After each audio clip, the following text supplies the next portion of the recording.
So this morning, some friends of mine are over and we're having coffee.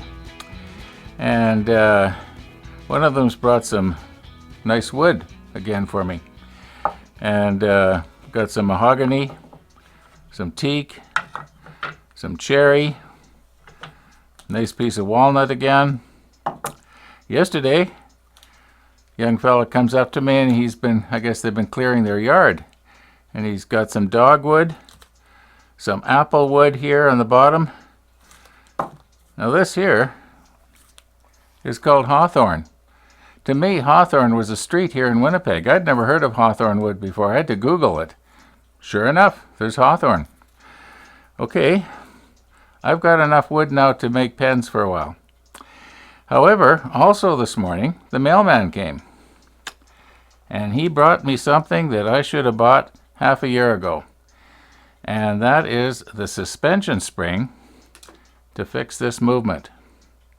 Now, I don't know if any of you that are watching this video saw the video way back 6 months ago, number 1, on this about this movement. Well, maybe if you want to get caught up, maybe you should go back and watch it. Anyway, I'm going to see now if I can't get this movement going and make a little clock out of it. I'm going to do it really simple. I'm not going to get all complicated and what was there, 30 or 40 parts in the last clock series? I'm thinking maybe 3 or 4, I hope.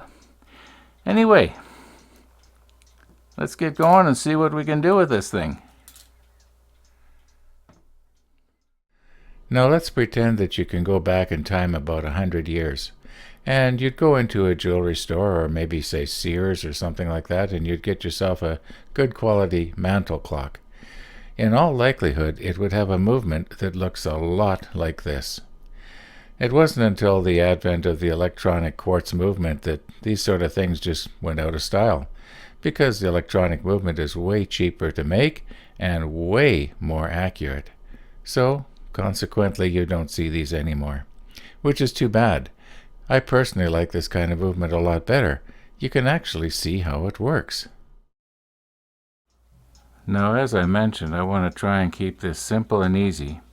So I'm going to use this piece of nice mahogany here for both the base and the top. The sides and the front are going to be plexiglass. At least that's the plan right now. I want the movement itself to be actually seen. I'm not going to be going to all the work like I did with the mantle clock, turning spindles and stuff like that.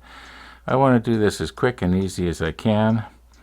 Somehow these chime rods are going to have to fasten to the top, and the movement hits on the chime rods like so.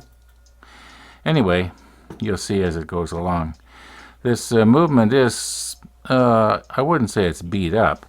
There's a little bit of a dimple right there. A few little scratches on the bezel here. It's been around.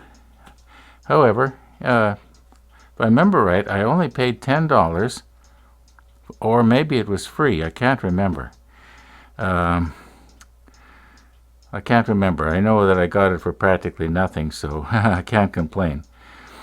Anyway, like I say, I should have got this thing a long time ago. Well, a couple of hours has passed by and I've spent quite a bit of time looking at all these little clock parts.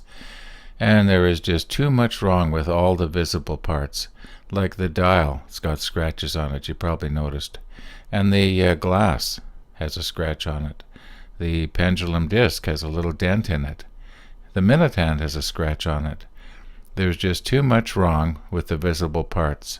Now the movement is in gorgeous condition, but nobody sees the movement. Well, I'd see it, but, anyway, I cannot bring myself to use this beautiful piece of mahogany on these clock parts. So I am going to finish this clock, but I'm not going to use the mahogany. I'm going to just sort of put it together so that it works. It's too bad. I'll save that mahogany for something else. Anyway,